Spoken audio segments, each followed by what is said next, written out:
Taryn, thank you so much for joining us today. You are already so actively involved in the Blend community, and it's so lovely to host you on the podcast with us today. So thank you for that. Nice to see you. Thank you. And nice to see you too. I love the Blend community. I am such a fan of everything that you all are doing. And, for those that are tuning in that haven't attended an event, or those that have, the events that you are creating, the experiences, the connections, it is really like nothing else I've ever experienced or attended. And, probably like you and lots of other people, I've been to lots of networking events. The energy is so high, the connections are so pure. The desire is to be authentic and create really special and meaningful relationships. So I'm just delighted to be here with you today. And I love what you're creating. Taryn, thank you. That means a lot. You were already on my Christmas card list, and now you've just bumped yourself a little bit further up that Christmas card list. So Yes. thank you so much. But we're not here to talk about Blend today. We're here to talk about you, which is so lovely. And for lots of our listeners and members around the world, they may not know you yet. So let's start there with the Taryn story, if we can. Tell us a bit about your background, the corporate history that you have, and what's got you to where you are here today. And then we'll delve on beyond that. Sure. Yeah. And, I think in these moments, it's really tempting to want to give you my highlight reel, to want to give you all of the amazing accomplishments and accolades. And, what I'd love to do, though, in the spirit of authenticity, we can talk about some of those highlights, but what I'd love to do in the spirit of authenticity is to actually share a story that I shared recently at our launch in Boston.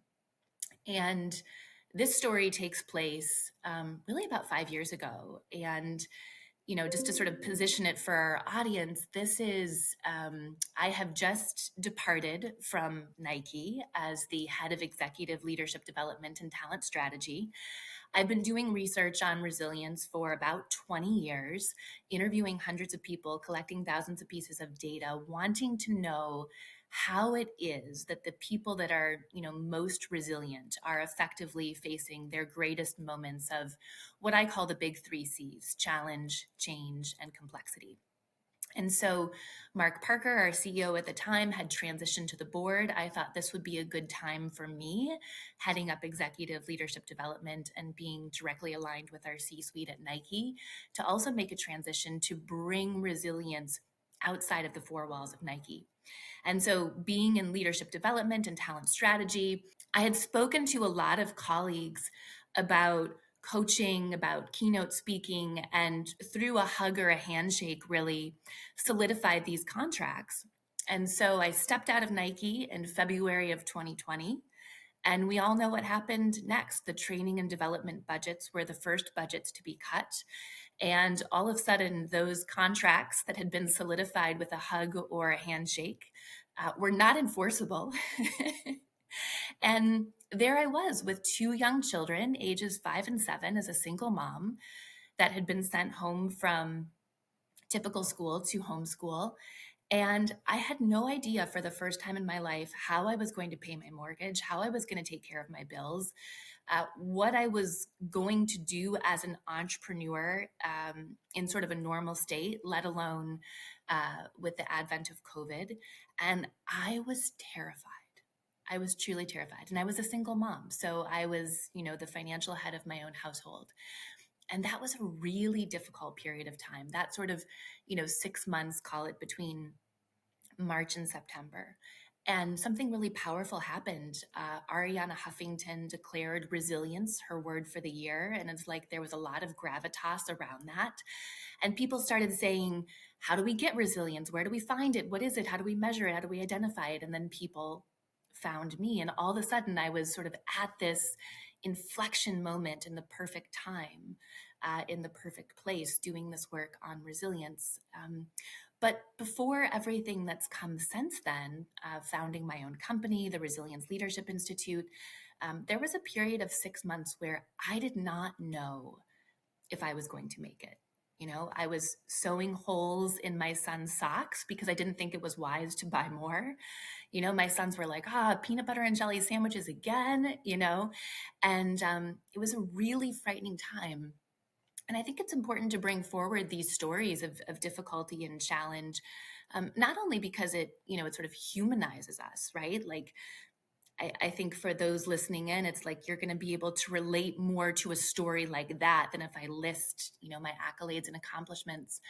Um, but also because I deeply believed in this work and in this company and the ability to fundamentally help people live a better life by having a blueprint for resilience in the moments when we all inevitably face challenge, change, and complexity, so that no one has to do it alone.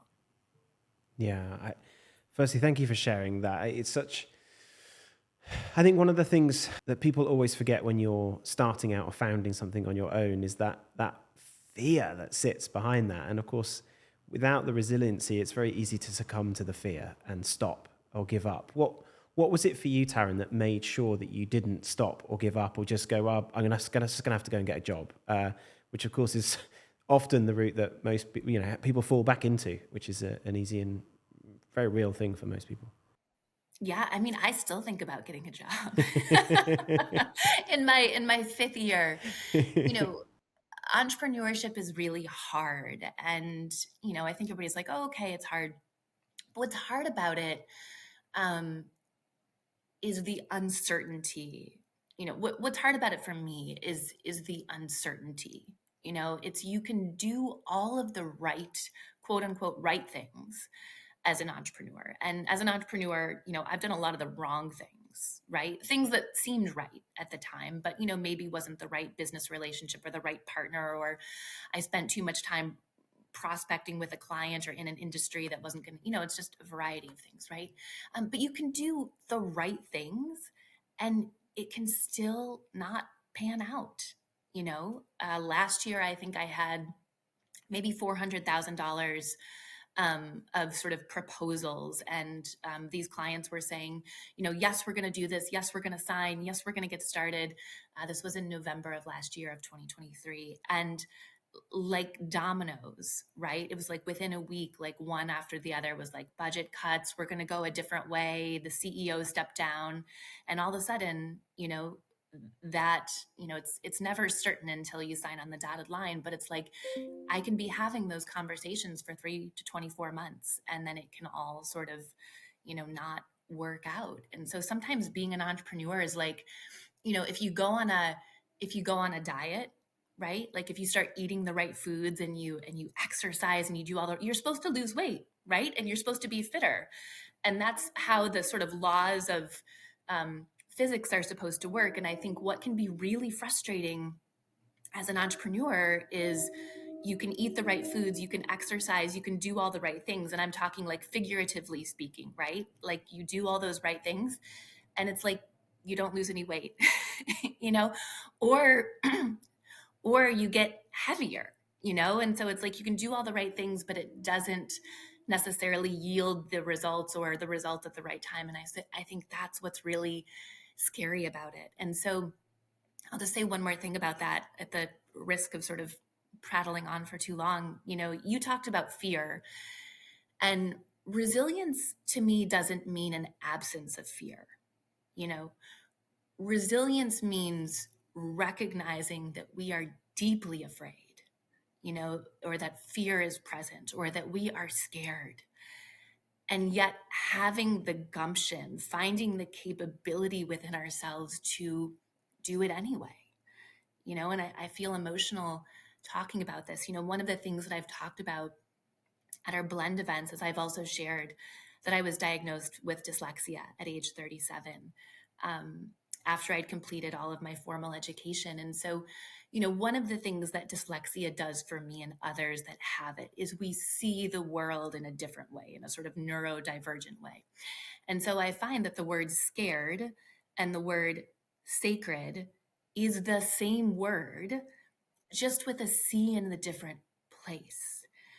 And so then I get to thinking, as someone who's dyslexic and sees the world in a different way, wait a second. What if in the wisdom of the English language, we're not meant to run in the opposite direction of the things that scare us? what if the things that scared us are actually our most sacred opportunities for development and growth? And so I think there's a lot of rhetoric in our society about being fearless. And I think that's fundamentally inaccurate. I don't think we want to kill off our fear. I think our fear is a very meaningful and important emotion. It gives us important information. And yet at the same time, I think resilience isn't about eliminating fear or not acknowledging fear, but instead saying, I am scared and I'm going to run toward this thing because I believe that this thing that scared me is actually my most sacred opportunity for development and growth. Yeah, I think if I think about all the leaders that we've spoken to on the Fall Forward podcast, I think there's definitely a consistent theme about people who are able to manage the fear and the risk and the challenge of doing different or stepping beyond their comfort zone and alignment to success. And those things don't always come directly hand in hand, as you mentioned earlier, that, you know, there's sometimes you feel like you're doing the right things and you're not quite, but the destination that you reach is that much richer because you've done those things, for sure, definitely from the conversations that we've been having. I'd be really interested to perhaps talk to you a little bit about the role then, or your views on the role of resilience in modern day leadership. It's obviously, as we've just mentioned, an increasingly important thing to ensure that we are teaching and supporting our leaders to become more resilient. Why now specifically is it so important to leaders? And then maybe as a follow-up question to that, what's its role in maintaining and protecting employees from a mental health perspective? Because again, I think they're very closely linked from what we talked about. Mm-hmm. Yeah. So to answer your first question, why now? Resilience has always been important for us as humans, and it's fundamentally linked to our DNA. So there's nobody out there who isn't resilient, you know? And if I just use an example of, able-bodied people, we all learn to walk, but we didn't learn to walk seamlessly. We didn't just stand up one day as kids and say, okay, this is the day I'm going to take my first steps and just sort of ride off into the sunset. It was a messy process, right? We took a couple steps, we fell down, we ran into something, we hit our face on the floor, and we kept, sort of in the words of Nelson Mandela, like standing up one more time than the time we fell down. And so if we think about that sort of fundamental element of development as humans, we can see that resilience is tied to our DNA. It's part of who we are and who we are meant to be. We're requiring more of our leaders than we ever have before. 20 years ago, when someone was a manager, their job was to manage the team. Now, our managers and leaders not only are leading the team, but they also have their own series of their own body of work, their own sort of remit and projects that they are directly responsible for. And so we have managers doing more and leaders doing more than ever before. And I think what we find is that when we do our exercise, Stand Up to Connect, right? We find that almost across the board for our leaders, when we ask people to stand up for certain experiences, we find that about 75% of people are grappling with some level of imposter syndrome. They don't feel like they're the right person for the role. They don't feel like they have the right resources. They're not sure if they're being effective. We also find that about 95% of people don't feel like they have the time and energy to take care of themselves, eat the right foods, exercise, sleep enough, have downtime with their families. And so with this sort of like pressing nature of all of these things that are constantly swirling around us, resilience has never been more important, because we get to manage our lives as people, as leaders, as managers in a minute by minute kind of way, where we're making decisions about how we're going to engage, how we're going to respond, and then ultimately to your point, our mental health and how we're going to lead people in those moments. And so, I don't think we've talked much about the 5 practices of highly resilient people, but what the 5 practices of highly resilient people does is it's based on me interviewing hundreds of people and collecting thousands of pieces of data to say, in those inevitable moments of the 3 C's, challenge, change, and complexity, what can we do that has an evidence base behind it that will actually create a more positive and productive outcome in the midst of these inevitable moments? And so those are those 5 practices. And really what it is, when we face challenge, we feel alone, we feel stuck, maybe even paralyzed. And so this becomes a blueprint to say, okay, I'm in a moment of challenge. I can pick any one of these 5 practices and just take that first step that's going to allow me to create a more positive and productive outcome. And then I think linking that to mental health, as you suggested, right, these are really behaviors, right? These are coping strategies that we can use, right? Um, the practice of connection, which is the 3rd practice, right, is first and foremost about connecting with ourselves. One of the things that I invite people to do is a self-talk audit, to look at what are we saying to ourselves in our minds? What are the beliefs and conversations that are living inside of our heads rent free? And to actually invest 24 hours to really evaluating those conversations. I have people just write on a piece of paper, draw a line down the middle. One side says positive, one side says negative, and to categorize what are the thought patterns that they are hearing in their heads about themselves, and then to look at that and to sort of audit what they're saying to themselves. The practice of connection, even just how we're connecting to ourselves, it's just one of the things, right? But it gives us a practical strategy to analyze our thought patterns and then to replace those things that are unproductive that we're saying to ourselves with something that's more positive and affirming. What I can tell you is, I can't tell you how many people I've coached, how many business leaders that will come to me and say, I don't feel productive. I don't feel like I'm succeeding. I don't feel like I'm a good leader. I feel like I'm letting my team down. And I'll say, okay, I saw your last performance review. It looks fantastic. You got high marks. So who is it that is saying this to you? Like, where is this information? Where are these beliefs coming from?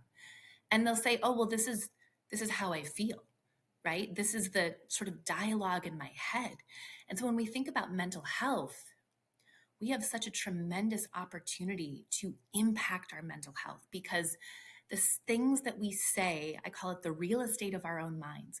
The things that we say to ourselves in the real estate of our own minds is the greatest predictor of our mental health and our performance today, as well as our mental health and reaching our potential and continuing to ascend and develop tomorrow. Wow, so much for me to unpick there. I think I was going to ask you what practical steps you could give me to tee us up talking about, of course, the resilient 5 practices of the highly resilient people, which of course is your wonderful book, which if anyone's watching hasn't checked out, you absolutely should, because my question to you was going to be, how can you, as a leader, take steps to train or become this in terms of resiliency, building that into your day-to-day life? I'm wondering if it's worth almost. Is there a place that you would start if you are a leader listening to this, as I'm sure there'll be many listening to this, thinking, yeah, I do feel like I've got imposter syndrome. I do feel like I'm probably underdoing it for my team. I'm probably not being very successful. Where should they start with resilience, and why? Mm-hmm. Yeah, it's a great question. One place that I think is important to start is just simply checking in with people and asking for feedback. You know, um, our most emotionally intelligent people ask for feedback about 10 times more often than people with lower levels of emotional intelligence, you know? And so, let's just say, Stephen, you and I have a working relationship, right? I can go to you. And it's not, um, do you have feedback for me? Right? Because feedback can be uncomfortable to give to people. And so if you come to me and say, do you have any feedback for me? The easy way for me to get out of that is just to say, no, everything's great. Right? But if I come to you and I say, I would love to get your perspective on what I'm doing well and what I can do better. So could you give me one item on each side? Could you tell me one item around what you love about what I'm doing and one item that you think I could improve and that would make me a better leader, would allow me to, be more impactful in the work that I'm doing, and we can often, give that to people in advance. Hey, next time we're together, I would just love to kind of close our one-on-one and just get, two pieces of feedback from you. What am I doing well and what can I improve on? And I think when we start collecting that feedback from people, if we're not already doing that, what it does is it grounds us in reality.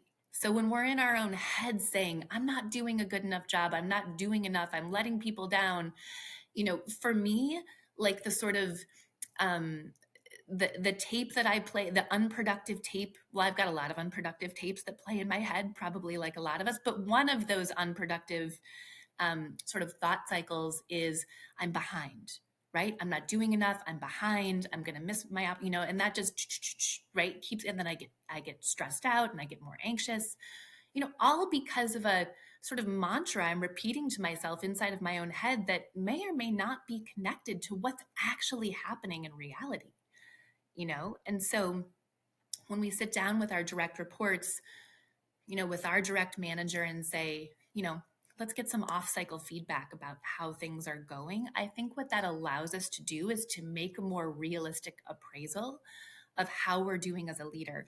Not to mention, we're checking in with our people, we're taking a pulse, we're creating, a culture that amplifies psychological safety. Because what I've now demonstrated as a leader is that I'm open and interested to hearing your feedback and to thinking about it and perhaps even putting it into action. And so I've let you know that I care about your perspective and that it's safe to come and not only share with me what I'm doing well, but also that I'm going to listen to my opportunities for growth. That's such an important thing to highlight, and I hadn't perhaps made such a direct connection in my brain. Is the connection between resilience, feedback, and creating a culture of psychological safety, or creating a culture that is, I suppose, embracing failure and falling forward. And that's so lovely to think that there's a direct link, isn't there, between those things, and positioning yourself to say it's okay for me to accept my areas of flaw or areas I can improve. And if I do the same, I'm creating an environment where others will feel the same. What, in your experience, I suppose, thinking right back to the Nike days, right through to then writing and releasing a very, very successful book, and in a minute we'll ask you about your next one, which is, I think, coming out in a few weeks' time, or even very closely. What has been for you personally the secret to resilience? How have you brought that to life in your own self? You mentioned the voices, but we all have. What's been the secret for your own resiliency, Taryn? Yeah. Well, I think there's two things, right? One is like a leader and an expert in this area.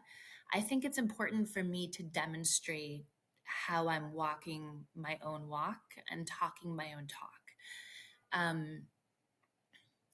Development, leadership, growth, it's not easy. It's not easy for me, and it's not easy for anyone, you know? And so for me to be able to tell the stories about, being in the lowest reading group in third grade and having this sort of gumption boil up within myself that says, like, I believe I'm meant for more. And, the universality of that story is we've all been in moments where we believe that we're meant for more. And then we get to decide how we're going to advocate for ourselves and what we're going to do in that moment. So I think for me, the first thing is being as open as I can about where I have struggled and how things have been hard, are hard, in the current moment. Because I think that um, the place that people don't connect with is if I just stand up and I act like I have it all together, um, I think it's really hard to make that sort of persona relatable, you know?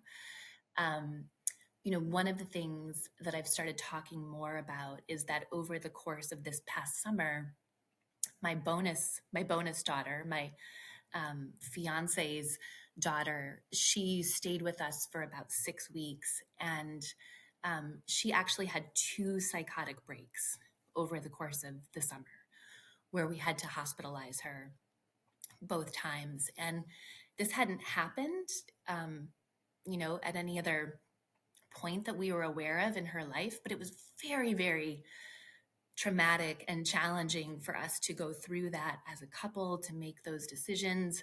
I have two young sons, as I mentioned, that are 12 and 10 now. And so it was also about ensuring that, they were not, sort of part of that psychiatric break, and that we got them to a place, where they felt safe. And then, as part of my own journey with that, I experienced, quite a bit of, trauma growing up. In high school, I talk about this in my book, The 5 Practices of Highly Resilient People.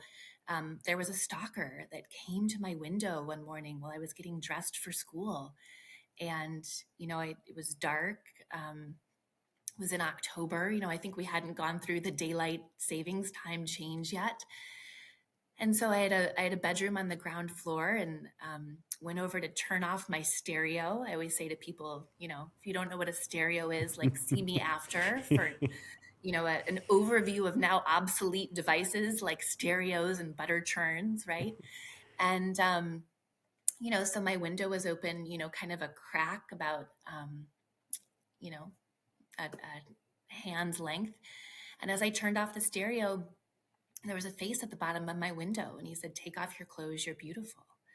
And I was frightened to death, and I fled from my room and called for my parents, and we called the police. And, they said, this is probably just a fluke, probably just someone passing through the neighborhood. And 8 months later, the following June, my parents were out of town. I always kept that window that was kind of on the driveway shut, but there was another window in the back of the house that was, open quite a large bit. And, we had a screen. I was getting some ventilation in the summer. And I just tried on some clothes that I got with my friends at the mall, and I was completely naked in my bedroom. And I heard his voice again. And he said, "I've been waiting a long time for this." And in my mind, in that moment, 3 things became true.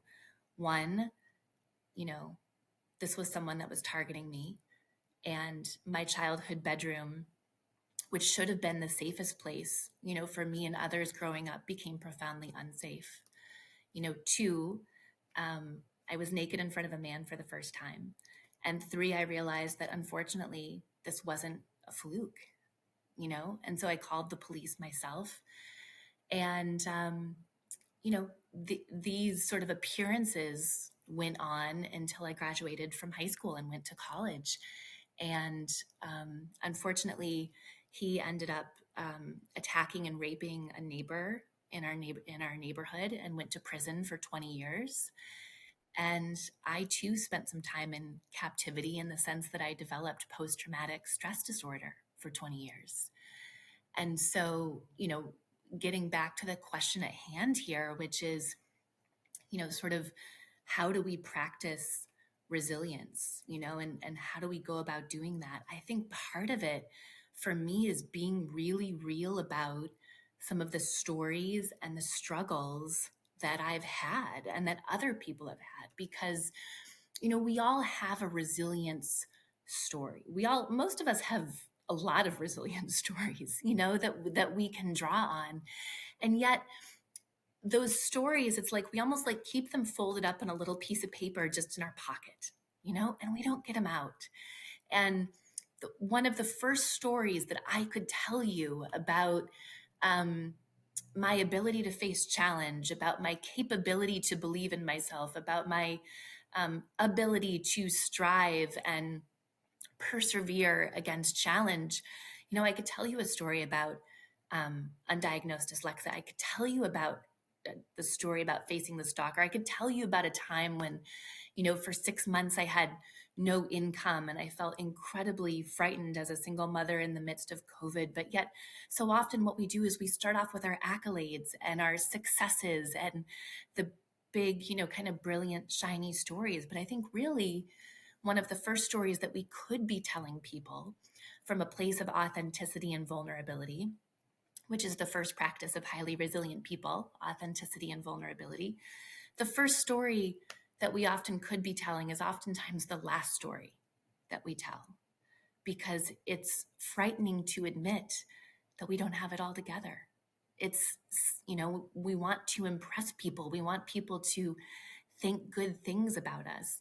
I remember at a recent Blend event, one of our attendees said to me, I really struggle with vulnerability and sharing those stories because I'm afraid people are going to judge me, And so we don't often tap into our vulnerability, and we just kind of stay locked in our vulnerability cage. And so I think what we get to do is we get to share our resilient stories to a greater degree, both to amplify our own humanity and solidify our own resilience that we got to demonstrate in those moments. But when we do that, we also take those dark times and we transform them. And those dark times, when we retell that story, become a light that we shine on someone else's path in the midst of their own difficulty, because they'll hear your story or my story or someone else's story, and they'll say, you know what, things are really hard right now, but I know I can do this because I heard Taryn's story. I heard Steve's story. And that's given me hope that I can persevere in this moment of my own difficulty. Taryn, thank you for sharing that. I think you are an incredibly inspiring lady to listen to, and you absolutely embody this idea of a resiliency and leadership in that you are. And every time I've spoken to you and exchanged with you, you are so open with your resiliency story, and I can vouch for the fact that it absolutely does that. It connects us. It allows the other person, if it was me on the other side of the conversation as it is today, to be able to take power from your story and also to feel comfortable enough to share my own. And I think, thank you for living your own advice, because that's also something that I think people forget, is that it's very easy to be a leadership expert and tell everyone how to do it.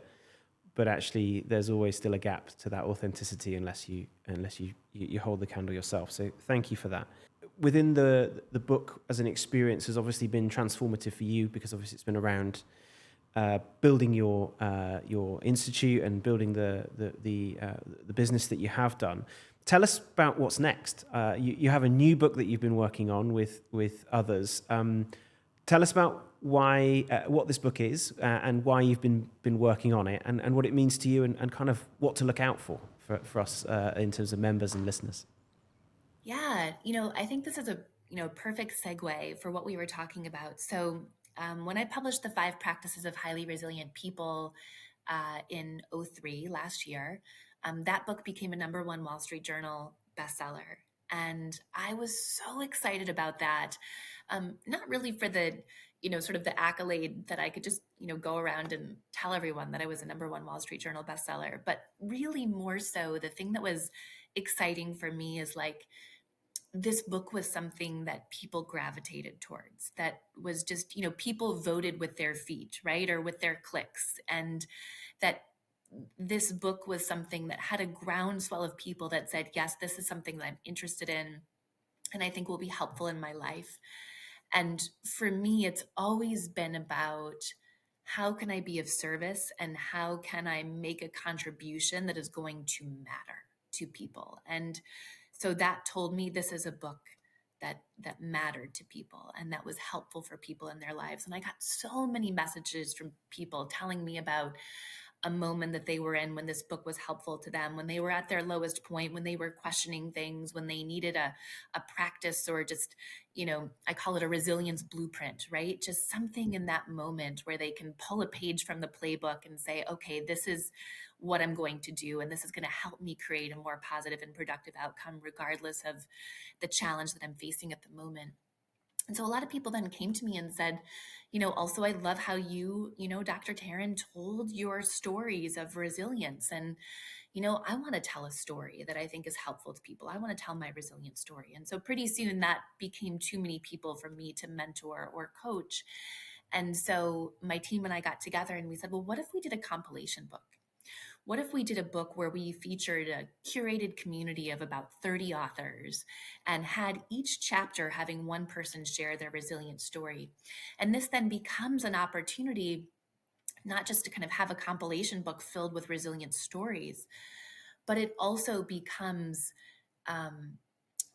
sort of a Rosetta Stone, if you will, that translates for people. How do we go about sharing our resilient stories in a way that is not only meaningful for us in our own healing on our journey, but also reshares that story in a compelling way that it's uplifting and encouraging, to others. So our new book coming out is called Triumphs of Transformation: Inspiring Stories of Resilience and Life Change. And we can put a link in the show notes if you would like, for people that would like to get that book. And we're really excited about it because it's a series of resilient stories that are meant to uplift, that are meant to not only share a story of someone triumphing over something difficult and how they transformed, but as I mentioned before, by sharing their story, they're also transforming that dark moment of their life into a light that they can shine on someone else's path, into something that, rather than becomes profoundly negative, actually becomes profoundly positive, in the sense that it becomes a light that's encouraging and of support to other people. And in addition to that, we are running a series of workshops, and I'm doing a series of keynotes on your story is your superpower. How do we take these stories of loss and difficulty and fear, and rather, like we talked about earlier, rather than thinking that we need to be bulletproof, that we need to be Teflon, that we need to be fearless, helping leaders share their stories in a way that allows them to bring forward more of their humanity, right?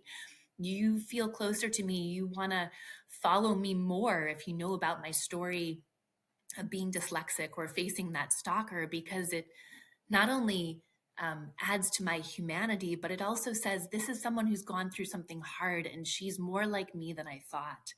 And it engenders a greater sense of followership, a greater sense of trust. It encourages and inspires people. So that's the work that we're doing next with Triumphs of Transformation. And we're excited to help people share their own resilient stories in the moments that matter. When is it out, Taryn? What's the release date? 11/11, November 11th. So very close, just round Very the corner. close. So we've released this at a good time. I'm not sure if I'm going to ask you, what's your favorite story from the book? Just maybe a quick summary. Can I do that or not? Am I allowed? I don't. No, maybe not. I don't know. I feel like you're asking me to choose my favorite child. Oh, I am. Who's your favorite child? No, don't. Don't. Well, don't tell. Yeah. We always pick the dog in our house, by the way, because it's an easier answer to that question. It's safe. Yeah.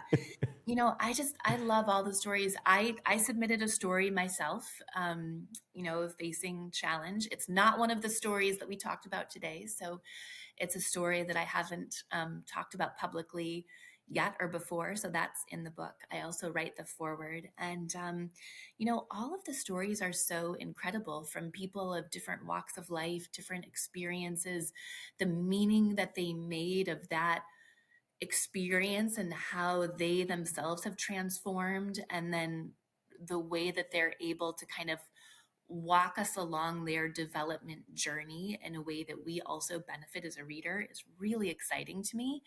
And I think different stories will speak to different people based on their own experience and perspectives and viewpoints. And Last thing about that, in the United States, obviously we have our elections coming up and on November 5th. And so very intentionally, we are releasing this book on November 11th, the Monday after the elections. We knew that it would be difficult to get traction and mindshare, but we also believed that in our country right now, where there's quite a bit of division and unrest and incivility, that it's important for this book to also be a reminder that we all are connected and we're more alike than we are different. And if we just look at the experience of our stories, even if we have different political views, we can find that as humans, we actually have more commonality than we remember. And of course, politically, yes, that's incredibly important, but also technologically. You mentioned social media before. It's incredibly divisive at times, but with the right context and the right thinking behind it, it can be very connecting. Similarly, the role of AI, which we were talking about recently when we were together, again, this is an area where we're really highlighting your story is unique to you, and that's something that AI or any computer can't replicate, of course. And so knowing it, being able to tell it, and being authentic to it, of course, is something I think that it will become only ever more important for us over the next few years in particular. Taryn, one of the things we like to do in the podcast is ask our members to pose a question to our upcoming guests. And the question that we have for you,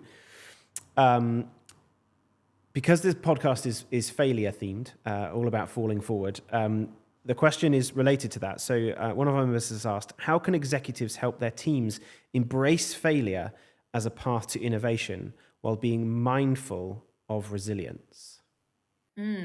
Such a good question. I think what we find, right, is the ability to quote unquote embrace failure is based on a number of things, right? It's based on the culture of the organization, the psychological safety that exists inside of that team and more broadly across the company. We also find that women are more susceptible to taking failure personally and seeing it as a personal failing, as opposed to something that might be circumstantial or may have, many more facets kind of beyond their own personal capabilities. In addition to that, we find that when women fail, they actually are seen as less capable, whereas men who fail oftentimes are seen as more capable. So you see that a lot, I think, in the VC world, where you've got male founders that have failed multiple times and they're sort of seen as innovators, and women that have failed oftentimes don't receive sort of that level of grace. So there's some really important, call it environmental, circumstantial, gender related differences. But like, putting all of that aside for a moment, how can leaders help their teams sort of embrace failure? I think, we have the fourth practice of highly resilient people is called gratiosity.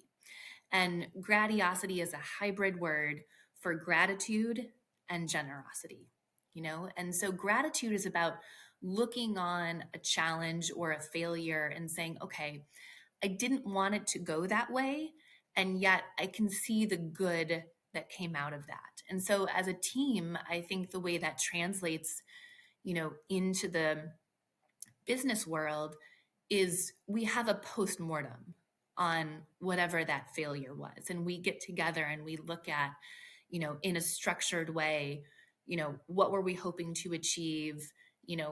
What were maybe the assumptions that we had that weren't accurate?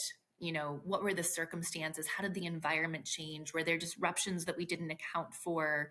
Were there competitors, that we didn't see? Was there market share that we thought, all of the different things that sort of go into that from a business perspective. And so you run a post-mortem as a team that is really about learning and about amplifying one another to say, okay, the next time we do this, right? The next time we launch a new product into the world, the next time we're working together, how do we take the learnings? How do we extract the lessons so that we can apply those and effective. I mean, I think that's what failing forward is, right? Is taking those quote unquote failures. I often say, I don't really believe in failure in a way. I don't mean to be sort of one of those like Pollyanna people, but it's like, I think, if you do your best with what you have in a situation and it doesn't work, you didn't fail. You just get information. You either have success or you get information, and then you try again. And so the postmortem is about extracting all of the lessons and the learning that you possibly can, and then determining together individually and as a team how you'll implement those to ensure that you learn those lessons and bring those forward for the next opportunity.